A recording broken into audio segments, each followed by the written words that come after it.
I was in the kitchen when the scream shattered the silence, my mother's voice sharp enough to freeze my blood. "Luna, your grandpa collapsed." For a moment, the world tilted sideways, my heart slamming against my ribs as I sprinted toward the living room. The sound of her heels echoed like gunshots on the tile as she rushed past me, clutching her phone, already dialing emergency services. I could barely breathe, stumbling toward Victor's room, terrified of what I would find. Images of my grandfather lifeless on the floor filled my mind, dread clawing at my chest. But when I opened the door, my blood ran cold, not because of what I saw, but because of what I didn't. Victor was sitting upright in his chair, pale but alive, sipping water as though nothing had happened. His eyes widened when he saw me, confusion flickering across his weathered face. "Collapsed?" he rasped, repeating the word as though it were foreign to him. He reached for my hand, and I felt the familiar tremor of his fingers, the weakness of old age, but not the collapse of death my mother had described. My breath caught, the panic turning to disorientation. Behind me, I heard my mother's voice carrying from the hallway, too steady, too controlled for someone who had just screamed as if the world was ending. I didn't understand at first. Maybe she had overreacted. Maybe her fear had exaggerated the situation. But something in her voice gnawed at me, a shrillness that sounded less like panic and more like performance. Victor shook his head, muttering, "I told her not to," before trailing off into silence, his gaze fixed somewhere far away, lost in memories I couldn't touch. When I returned to the kitchen, my mother was gone. No phone in hand, no signs of calling for help, just silence, heavy and unnatural, like the house itself was holding its breath. The unease spread like wildfire through me. An instinct led me toward the garage. It was quiet, the air still, the faint smell of dust and oil lingering like always. Nothing seemed out of place, but my skin prickled with the sense that something had shifted in the shadows. I lingered there, listening, before dismissing the thought and returning upstairs.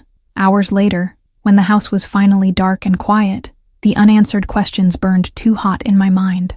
That scream hadn't been for Victor, it had been for me. Restless, I pulled up the camera feed from the small security system I'd installed months earlier. It wasn't for anyone else's sake. It was for my own. A habit born of mistrust. A silent rebellion against the secrets that always seemed to choke this family. The footage buffered, grainy images filling the screen, each second a reminder of my gnawing unease. Then, as the timestamp flashed back to the exact moment of my mother's scream, my breath caught in my throat. There she was, not rushing to Victor's side, not dialing for help, but slipping into the garage. I leaned closer to the screen, my pulse hammering as I watched her open drawers, tear through boxes, and move with a precision that made it clear she wasn't panicked, she was searching. Her face was tight with urgency, her hands trembling as if whatever she sought could slip away if she hesitated even a second. My stomach clenched, realization twisting like a knife in my gut. She hadn't screamed because Grandpa had collapsed. She'd screamed to distract me, to keep me away from this very moment. For several minutes I sat frozen, my hand pressed against my lips to stifle the gasp threatening to escape. What was she looking for? Old family papers? Hidden money? Some relic of the past my grandfather had sworn never to let go of? Every possibility raced through my mind, each one darker than the last. She knew the garage was mine, my sanctuary, the one place I kept my own life separate from the chaos of hers. And still she invaded it, breaking an unspoken boundary with a desperation I couldn't comprehend. When she finally emerged, empty-handed, her expression was something I couldn't forget. Not disappointment, not relief, but fear. Real, bone-deep fear that cracked the mask she always wore. I closed the laptop, my hands shaking. The scream still rang in my ears, but now it was laced with betrayal instead of panic. For the first time in my life, I realized my mother wasn't just hiding something, she was hunting for it. And somehow, it was hidden in my garage. I barely slept that night. The shadows in my room seemed to whisper with every tick of the clock, reminding me of the footage looping inside my head. When I finally gave up on rest, I turned my laptop back on, heart pounding as I rewound the camera feed. My hands trembled, though not from fear. This was anger, sharp and bitter, scraping against my ribs. I watched again, slower this time, letting each movement of my mother's body burn itself into my memory. She wasn't frantic. She wasn't lost. She knew exactly what she was after. Her first move had been toward the old cedar box in the corner, one I hadn't opened in years. She threw the lid aside like she already knew it was empty, her hand pushing past tools and papers without hesitation. Then she crouched lower, lifting plastic containers, ripping the tape off a cardboard box that once held holiday decorations. Her desperation was raw, almost feverish, and I saw her lips move, muttering something I couldn't hear. My breath caught as I realized she was speaking names. My name, Diego's name, and once, she whispered, Victor. The feed was grainy, but the intensity of her eyes pierced through the distortion. She wasn't rummaging aimlessly. She was calculating, scanning, eliminating possibilities like someone racing against an invisible clock. I could almost feel her frustration each time she came up empty-handed, her shoulders tightening, her movements jerking more violently. Then, for just a second, she froze, staring at the shelf near the back wall where a locked tin box sat buried beneath a stack of old binders. My blood turned to ice.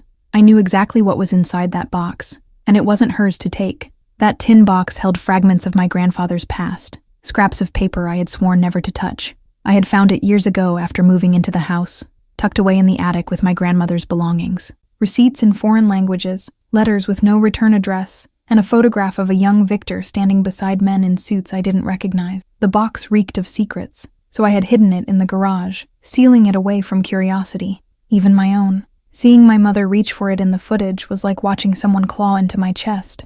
But in the video, she hesitated. Her hand hovered above the binders, trembling, then pulled back suddenly as if burned. She whispered something I couldn't decipher, shaking her head violently, before slamming the box back into place and turning away. My pulse hammered louder as I replayed that moment over and over, searching for answers in the flicker of her lips. It wasn't greed in her eyes. It was fear, raw and unmasked. Fear of the very thing she had been searching for. Fear of what she might unleash if she succeeded. By the time she left the garage, my own fear had twisted into obsession. I sat in the blue glow of the laptop, staring at the frozen image of her shadow disappearing behind the door. Every instinct screamed at me to confront her, to demand an explanation, but I knew how that would go. My mother was a master of lies, trained by years of hiding the truth behind smiles and excuses. She would laugh, she would deflect, she would convince me I had imagined it all. And yet, deep down, I knew she hadn't been acting for herself. She was acting for something bigger. When dawn finally cracked through the blinds, I returned to the garage, stepping onto the cold concrete floor with bare feet. The air felt different, heavier, as though her intrusion had tainted it. I stood before the shelf, staring at the tin box, my chest tightening with each passing second. I reached for it, my fingers grazing the cool metal, but I pulled back, the memory of her hesitation anchoring me in place. If she had feared what lay inside, maybe I should too. Maybe some truths weren't meant to be unearthed. But as I stood there, torn between caution and curiosity, my grandfather's voice drifted faintly from the other room, calling my name. It was hoarse, cracked, but urgent. The sound pulled me back like a leash, my hand slipping from the box. And in that moment, I realized something chilling. Victor hadn't collapsed at all, yet he had let my mother scream, let her deceive me without lifting a word of protest. It wasn't just her secret, it was his too. And whatever lay buried in that tin box was the key to everything they were trying to keep from me. When I sat with Victor later that morning, the weight of the tin box pressed against my chest, even though it still lay untouched in the garage. He looked frailer than usual, his skin like parchment stretched thin over fragile bones, but his eyes glimmered with the same sharpness I remembered from my childhood. He held my hand in silence, his thumb tracing invisible patterns against my skin. I wanted to ask him why he let Mother lie, why he let her scream that false alarm, but the words tangled in my throat. His silence was heavier than any explanation. Memories of my childhood began to resurface, like a fog lifting over jagged cliffs. Nights when I'd overhear whispered arguments between Victor and Mother, muffled through walls but sharp enough to leave scars. Words like, "not yet," and "she doesn't know," floated in fragments, followed by the crash of glass or the sudden slam of a door. I had told myself as a child that every family carried its secrets, that silence was a form of love. But now, sitting across from him, I realized silence was a form of control. Mother never told me much about her youth, always redirecting the conversation whenever I asked about her father or her childhood home. "Some doors are better left closed, Luna," she'd say, her smile tight, her eyes dimming as though shadows moved behind them. I had accepted that answer for years, never pushing further, because part of me feared she was right. But watching her tear through my garage with desperation etched into her face made me realize she wasn't afraid of opening old doors. She was terrified of me finding them first. Victor's eyes met mine, and for a moment I thought he might speak. But instead, he coughed, his frail body shaking with the effort, and he reached for the blanket on his lap. His silence was a shield, but his gaze betrayed him. It flickered with something I couldn't name. Guilt, maybe, or warning. The longer I stared into those eyes, the more certain I became that the truth wasn't buried in the garage alone. It lived inside him, rotting slowly, poisoning everything around us. That night, I dreamed of the photograph from the tin box, the one I had never dared to examine too closely. In the dream, Victor stood with those strangers again, his arm draped over one man's shoulder, both smiling as though they had conquered something dark together, but the faces shifted, morphing into ones I knew, my mother's, my brother Diego's, even my own. Their smiles stretched into something sinister, mocking me from across time. I woke drenched in sweat, my heart racing, the echo of their laughter clawing at my ears. When morning came, I decided I couldn't ignore it anymore. I returned to the garage, determined this time to pry open the box and let whatever truth it held spill into the light. My fingers shook as I pulled the binders aside, metal scraping against concrete. The box was heavier than I remembered, as though secrets had weight. I carried it back into the kitchen, setting it on the table where sunlight spilled in, daring me to break the seal I had once sworn never to touch. But before I could, the front door opened, and my mother walked in. Her eyes locked on the box instantly, her body stiffening like a predator spotting prey. For a heartbeat, neither of us moved, the silence between us vibrating with unspoken accusations. Her lips parted, trembling, but no words came out. It was then I knew she hadn't just wanted to keep the box hidden. She had been terrified of me holding it, terrified of what I might learn if I did. She finally spoke, her voice fragile, almost breaking. "Luna, please, you don't understand what's inside. Once you know, there's no going back." The way she said it sent a shiver down my spine, because it wasn't just a warning, it was a confession. I stared at my mother, the tin box between us like a live wire, humming with all the secrets it contained. Her eyes were wet, shimmering with tears she refused to let fall, and for a moment, I saw the fragile woman beneath the sharp exterior. But then I remembered the footage, the way she had torn through my garage with that feral hunger, and pity hardened into fury. My voice shook when I spoke, but not from fear. "Why did you lie to me about Grandpa collapsing? What were you looking for in here?" Her face twisted, torn between denial and admission, her lips quivering as though words scraped against her teeth before dying in her throat. Finally, she sank into the chair opposite me, her fingers clutching the edge of the table so tightly her knuckles turned white. "I had no choice, Luna," she whispered, almost too softly to hear. "You don't understand what that box holds. It isn't just about me, or even your grandfather. It's about you. If I could burn it to ashes, I would." Her voice broke, and she covered her mouth, as if silencing herself before more slipped out. The way she said it cut deeper than any blade. "About me?" My pulse thundered, and my throat went dry. I pressed the box closer to me, defiant, like a soldier guarding forbidden treasure. "Then tell me," I snapped.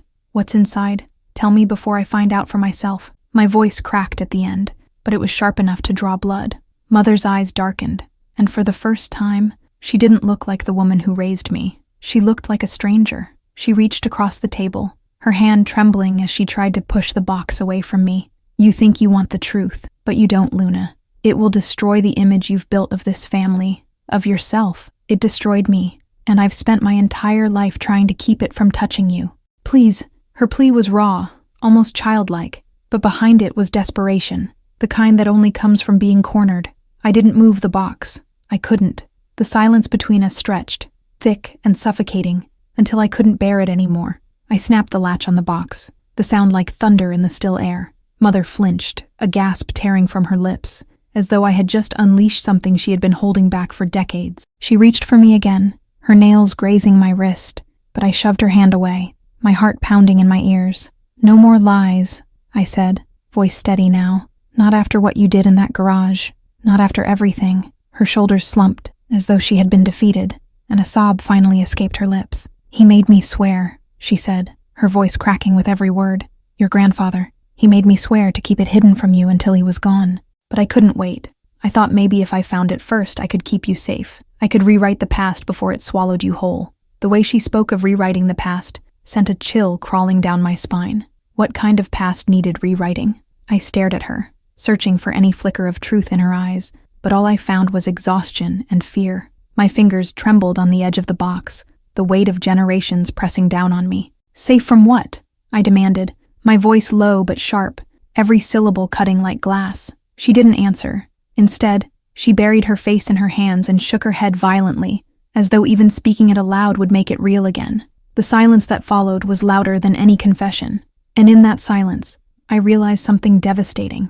My mother wasn't just trying to protect me from the truth. She was trying to protect herself from me knowing it. With my mother sobbing into her hands, I felt both pity and defiance battling inside me. But the weight of the tin box on the table was unbearable, like it was calling out to me, daring me to open it. My fingers hesitated on the latch, the sharp memory of her scream, "Your grandpa collapsed," still burning in my ears.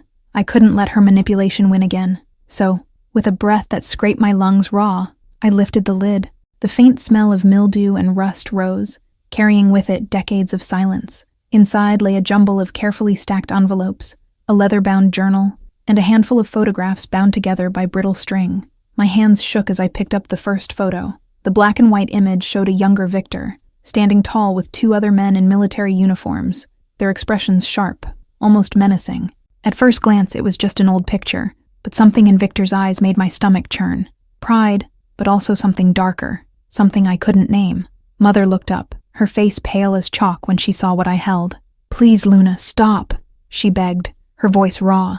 "Those men, they weren't who you think they were. That photo should have stayed buried." Her words trembled, but her eyes never left the photo, as though it had the power to resurrect ghosts she had spent her entire life trying to bury. I studied the men again, feeling their stares pierce through me from decades away. Who were they? What had they done? I reached for the journal next, the leather cracking under my touch, its pages swollen from years of neglect. The handwriting inside was unmistakable, Victor's neat, disciplined script. The first entry I skimmed wasn't about family or love, but about operations, coded names, and something referred to only as the Pact. My heart pounded as I turned another page and another, the words weaving together a chilling narrative I couldn't yet piece fully. It was as if Victor had lived a second life, one he never intended his family to know. Mother's hand shot out suddenly, slamming the journal shut with a force that startled me. Her eyes were wild now, brimming with terror rather than anger. "You don't know what you're reading. You think it's just history, but it's not. It's the reason I've spent my whole life protecting you." Her voice cracked on the word protecting, and I wondered if her definition of protection had always been synonymous with control. The journal throbbed under my palm like a living thing, begging to be opened again. I pulled the box closer, hugging it to me as though it were mine by right, even as dread curled inside me. "If you've been protecting me," I said bitterly, "why did you lie? Why did you break into my garage like a thief?" My mother's lips parted, but she didn't answer, her silence as damning as any confession. For the first time, I saw fear not of the past, but of me, of what I might become if I kept reading. That fear both terrified and empowered me. The string around the remaining photographs snapped easily in my hands, brittle with time. I flipped through them one by one, Victor smiling with men I didn't recognize, always the same uniforms, the same somber expressions, as if joy had been outlawed. But then I froze. One photo showed my mother as a young woman, standing at Victor's side, her hair long and dark, her face full of defiance, and in her arms, a baby. My throat tightened as I leaned closer, because that baby wasn't me. The room tilted, and my vision blurred, my breath coming in short, sharp gasps. "Who is this?" I whispered, my voice barely audible, but the weight of the question shattered the silence like glass. Mother's face crumpled, and she let out a sob so guttural it shook me to my core. And in that sound, I knew, the box wasn't just about Victor's secrets. It was about hers. The photograph trembled in my hands, though I tried to keep my grip steady. My mother's sobs filled the silence between us, breaking in waves like the sea against jagged rocks. I kept staring at the baby, its face round and peaceful, wrapped in a blanket too big for its tiny body. That image burrowed into my chest like a thorn. "Tell me who this is," I demanded, my voice firmer now, though my insides twisted with dread. The truth loomed closer, heavy and merciless. Mother wiped her face with shaking hands, her gaze fixed on the table as though looking at me would burn her alive. "That child," she began, but her words faltered. She pressed her lips together, summoning a courage I had never seen in her before. "That child was mine, Luna, my firstborn, long before you." The world cracked at the edges, tilting violently, and I gripped the edge of the chair to stop myself from falling. Her eyes finally met mine, raw with guilt. "You weren't the first."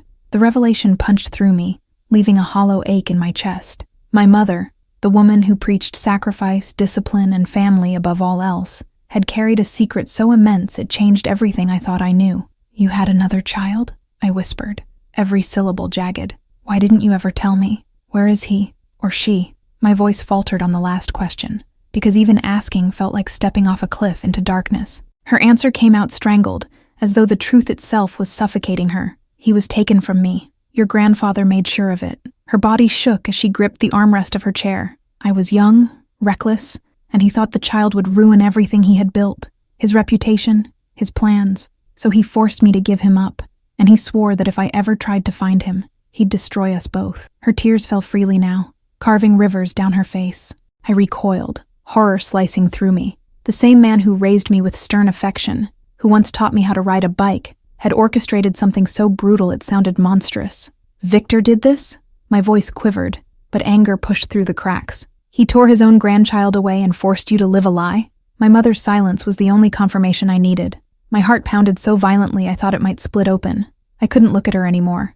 I stared at the photo again, at the young woman I barely recognized as my mother, standing defiant yet defeated in Victor's shadow. And then at the baby, my brother, a brother I had never known, who might still be out there, or might not. The weight of that possibility crushed me. I felt both robbed and betrayed, as though an entire piece of my life had been stolen before I even existed. Mother leaned forward suddenly, her eyes blazing with desperation.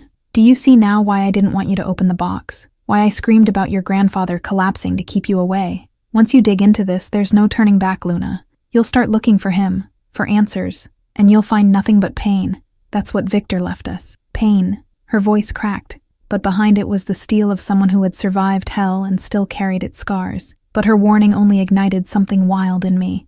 Pain or not, I couldn't unknow what I had just seen. The baby in the photograph was real, a part of me, a missing piece that demanded to be found. I placed the photo back in the box gently, but my hands shook with resolve. "Then I'll find him," I said, my voice steady despite the storm raging inside me. "I don't care what it costs. I deserve to know who he is, and he deserves to know me." The night after the photograph revelation, I couldn't sleep. I lay awake in the suffocating dark, my mind looping the image of the baby I had never known existed. Each time I closed my eyes, I saw his tiny face pressed against the fabric of the blanket, my mother's younger eyes hollow with both love and despair. I felt betrayed by her silence, but even more haunted by Victor's cruelty. A man I had once thought of as stern but dependable now loomed like a shadowed tyrant, poisoning my bloodline. I returned to the tin box at dawn, my hands trembling as though I were committing a crime. The journal was still there, the leather stiff beneath my fingers, carrying the weight of truths no one wanted spoken. I flipped through the pages carefully, searching for anything that might hint at the baby's fate. The words were often coded, full of references to assets, operations, and placements. It felt less like a grandfather's reflections and more like a soldier's field notes, cold and detached. Then, in one entry dated a year after my mother's defiance in the photo, I found something chilling. Victor had written, "The boy has been placed with them. His presence will ensure loyalty. No more questions shall be tolerated." My chest constricted as I read those words again and again, the ink pressing itself into my mind. The boy. There was no doubt. It had to be my brother. But who were them? What loyalty had Victor purchased with a child's life? I showed the passage to my mother, desperate for clarity, but she recoiled as if I had thrust a blade at her. "I told you not to go down this road," she hissed, her face twisted in anguish. "He wasn't writing about family. He was writing about control. Every word in that book is poison, Luna. If you chase it, it will consume you." She turned away, her shoulders trembling, her voice small again. "You're not strong enough for this." That last sentence felt like a slap, stoking a fire inside me. Her words only pushed me further into the journal. Each page painted Victor not as the grandfather I remembered, but as an architect of shadows, a man who traded lives like currency. And scattered between the coded entries were occasional mentions of places, warehouses, outposts, names I didn't recognize but that carried a chilling uniformity. He had lived a double life, one my mother had suffered under, and one that had swallowed my brother whole. I realized then that uncovering the truth wasn't just a choice, it was survival. Late that evening, while my mother sat silently in the kitchen, I went back to the garage where she had broken in days before. I sat on the cold floor, the box beside me, and scrolled through the security footage again, looking for details I might have missed. That was when I saw it, something glinting in her hand as she rummaged through the shadows of the garage before I arrived.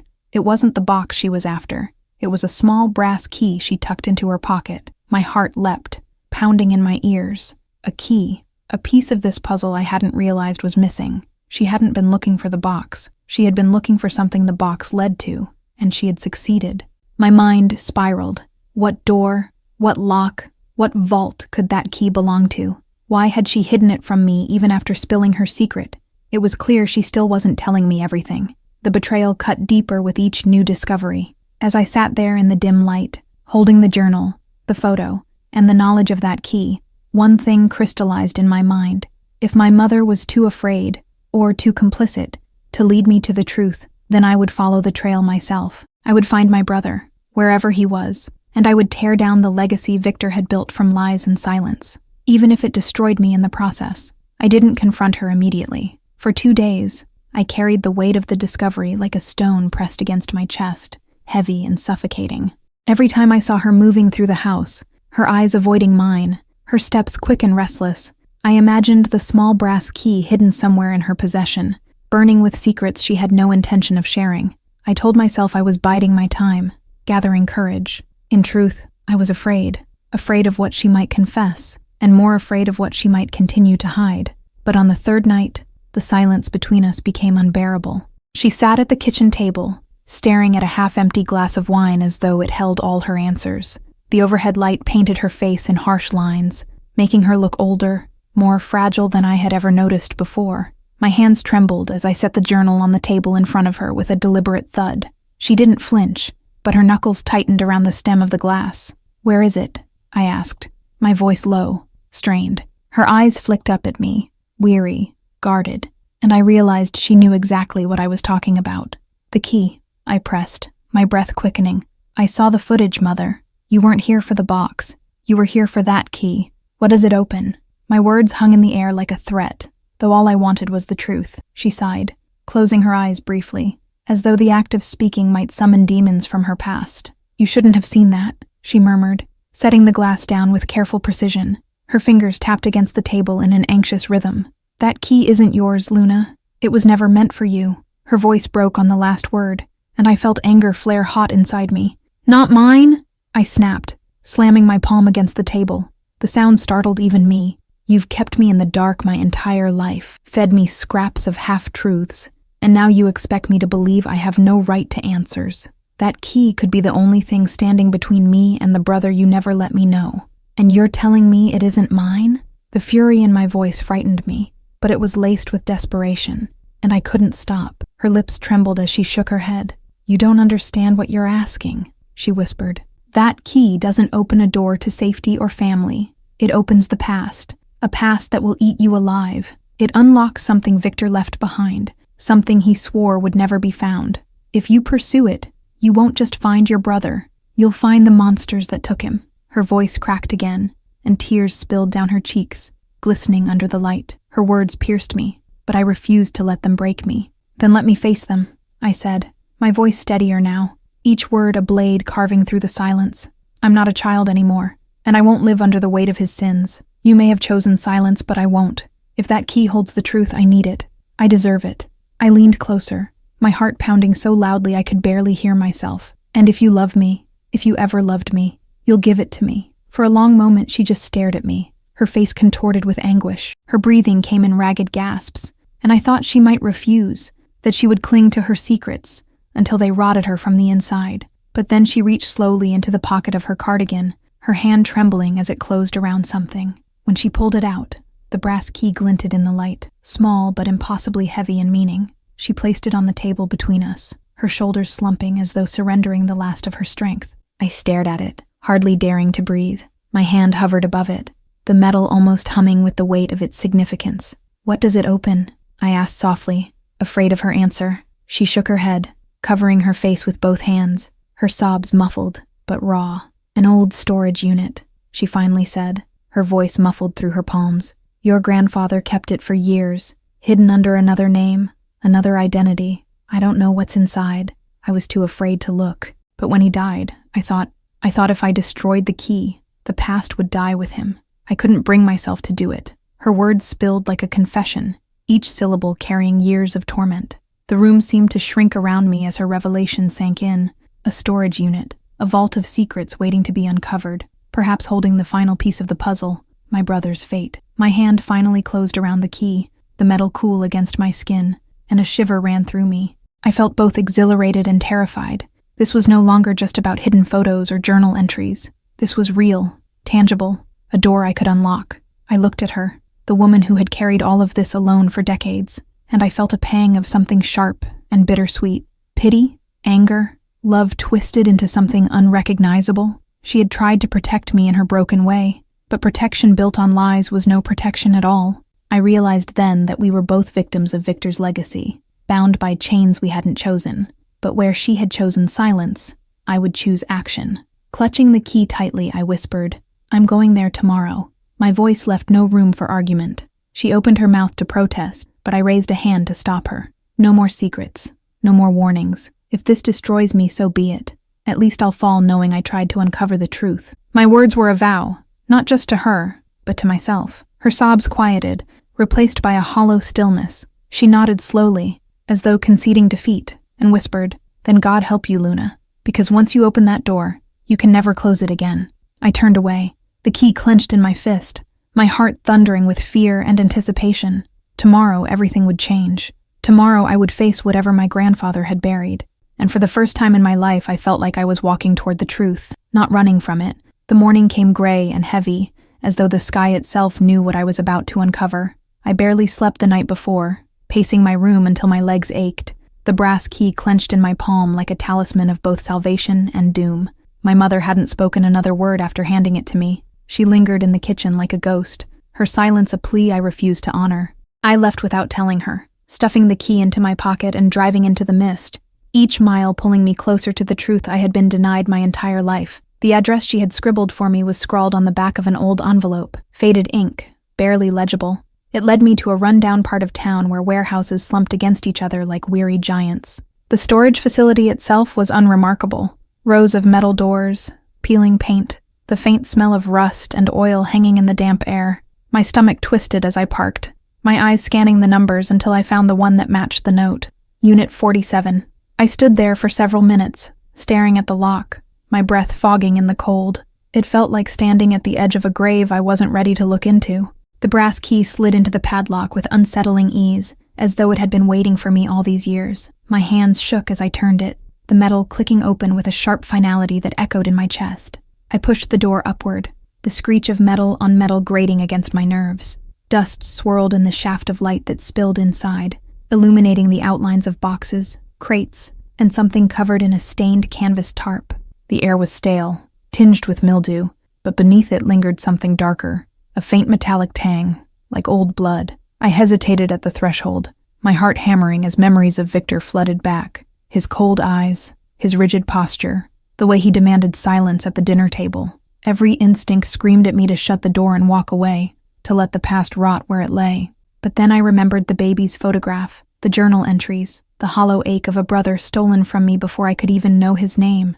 That ache pushed me forward, into the dimness, as the door clanged shut behind me with a sound like finality. The boxes were labeled in Victor's neat, militaristic handwriting.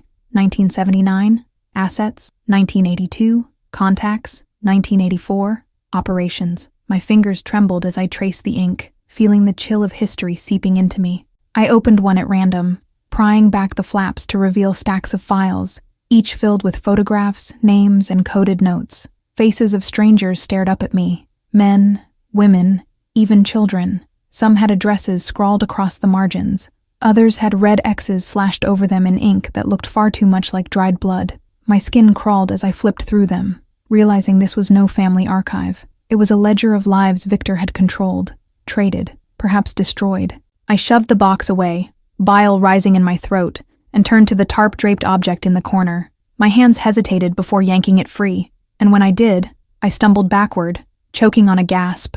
Beneath the canvas was a wooden cradle, old, chipped, its once white paint now yellowed with age. A small blanket was folded neatly inside, one corner embroidered with the initials, E.S. My knees buckled as I sank to the floor, clutching the fabric. E.S. Who was he? My brother? My blood? The initials burned into my brain, whispering promises of answers just out of reach. I couldn't stop shaking as I pulled the cradle closer, searching for more. Tucked beneath the blanket was a thin envelope, brittle with age. My fingers tore it open, revealing a faded birth certificate. My eyes devoured the words. Elias Santiago, male, born, March 14th, 1980. My breath caught. Elias. My brother had a name.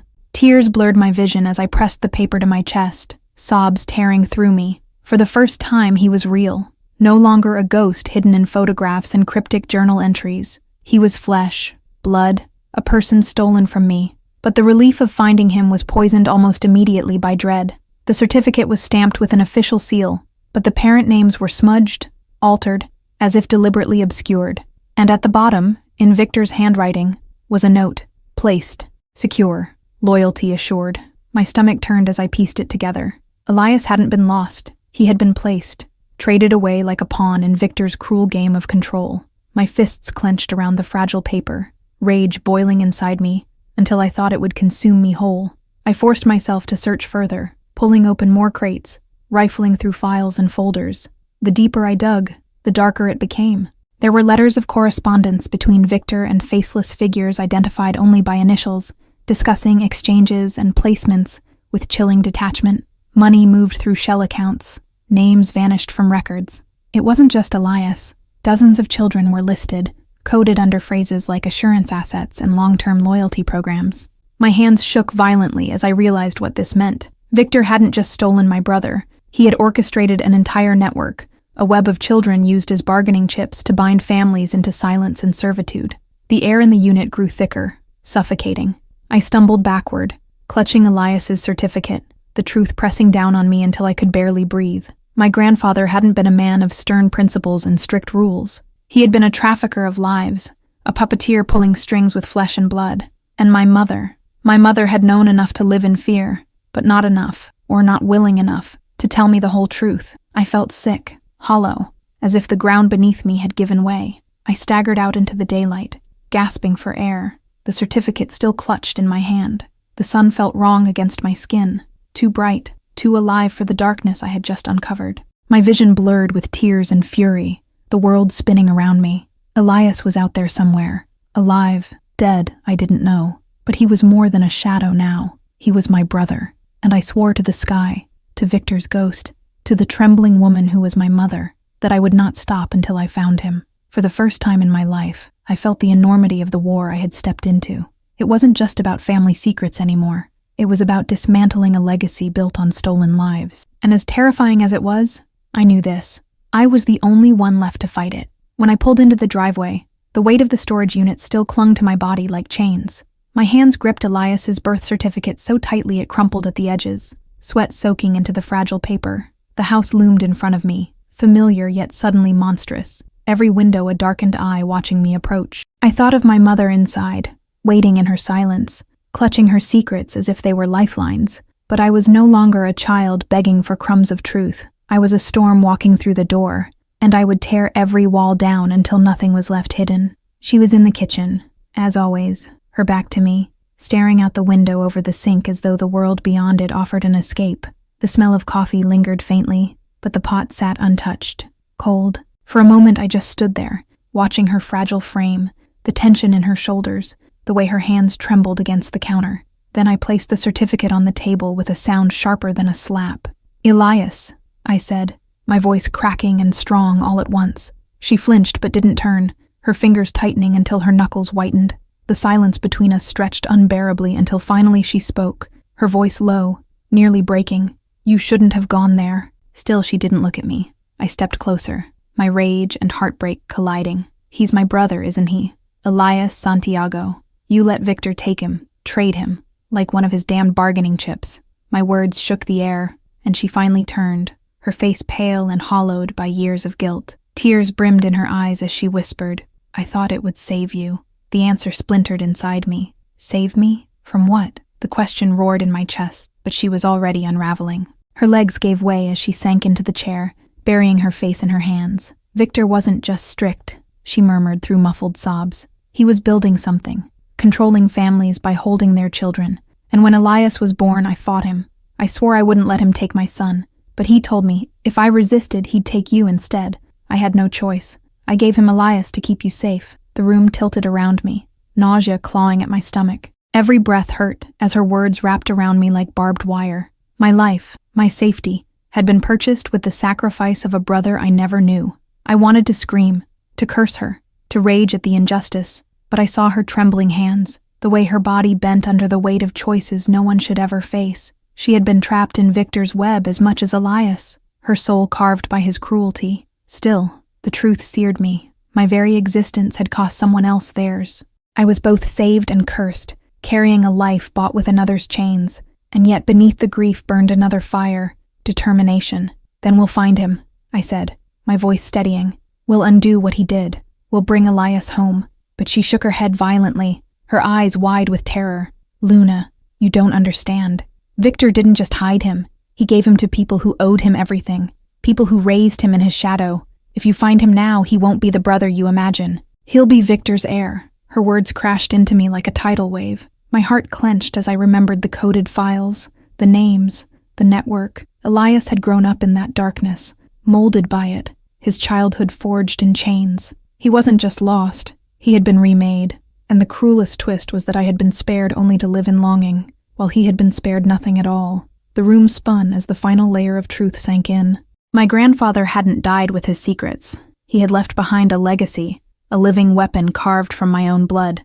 My brother wasn't a victim hidden away. He was alive, somewhere, carrying Victor's torch, perhaps even watching me now. My stomach twisted as if the house itself was collapsing. My mother reached for me, her hand trembling in the air. I kept it from you to protect you, she whispered. If you go after him, he'll destroy you. He's not your brother anymore, Luna. He's theirs. I pulled away, unable to let her touch soothe me. My heart thundered with grief and fury, but also with a clarity I hadn't known before. Elias was real.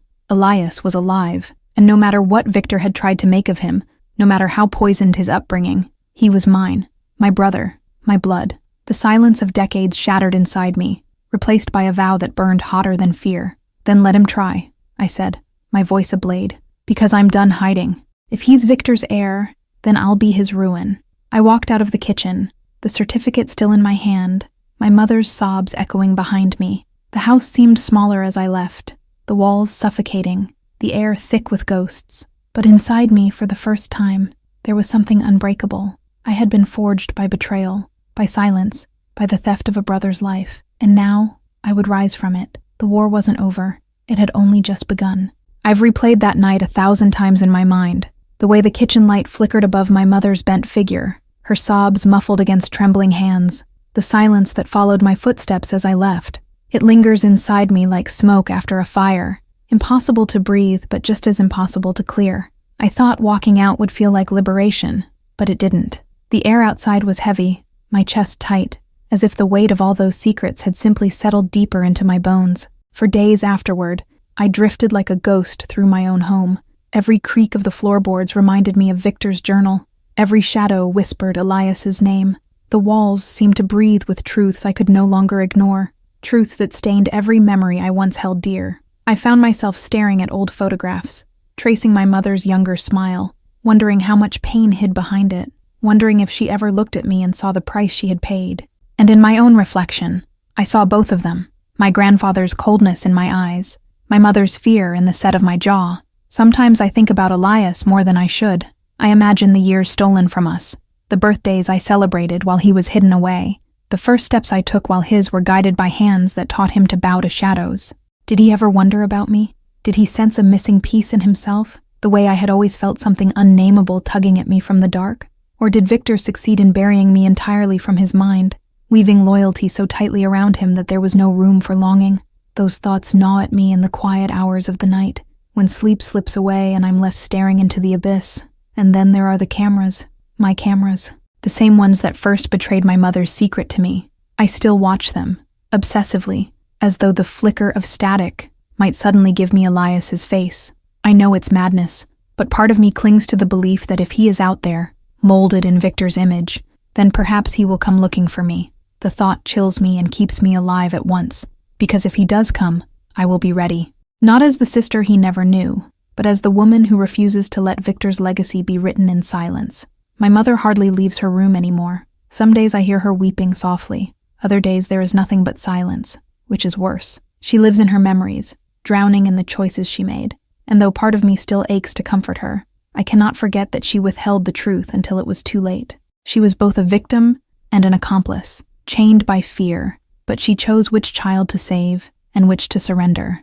I don't know if forgiveness is something I will ever be capable of offering. Love and resentment have fused into something jagged, impossible to untangle. But I do not want to be her. I will not be defined by silence or shame. My hands shake when I hold Elias's birth certificate, the faded ink spelling out his name as if daring me to forget.